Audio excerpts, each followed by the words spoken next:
Nous constatons une diminution importante des admissions pour urgence cardiovasculaire aujourd'hui, comme l'infarctus du myocarde.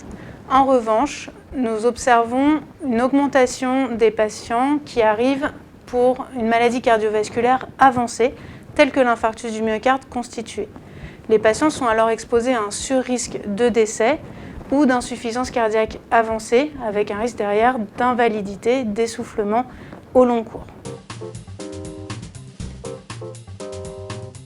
Pour les patients qui ont une maladie cardiovasculaire chronique, il est extrêmement important de garder le lien avec leur médecin traitant ou leur cardiologue traitant, par exemple en utilisant la téléconsultation qui permet de s'assurer de la stabilité de la situation, de renouveler les ordonnances. En revanche, en cas de symptômes nouveaux, comme des palpitations, des oppressions ou des douleurs thoraciques ou de l'essoufflement, il est impératif de consulter rapidement un cardiologue qui jugera alors de l'urgence de la situation.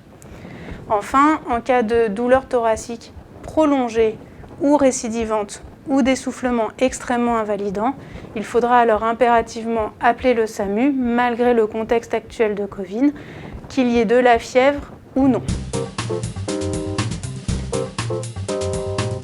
Pour les patients suivis habituellement dans le service qui le peuvent, nous proposons une téléconsultation. Nous avons maintenu une consultation de cardiologie pour les patients qui le nécessitent. Pour les patients qui nécessitent une hospitalisation, avant l'admission, ils sont vus systématiquement médicalement afin de dépister des signes éventuels d'infection par Covid. Pour les patients qui sont dépistés Covid, nous leur proposons un circuit protégé spécialement pour les patients Covid. Les patients sont hospitalisés en chambre seule pour favoriser la distanciation physique.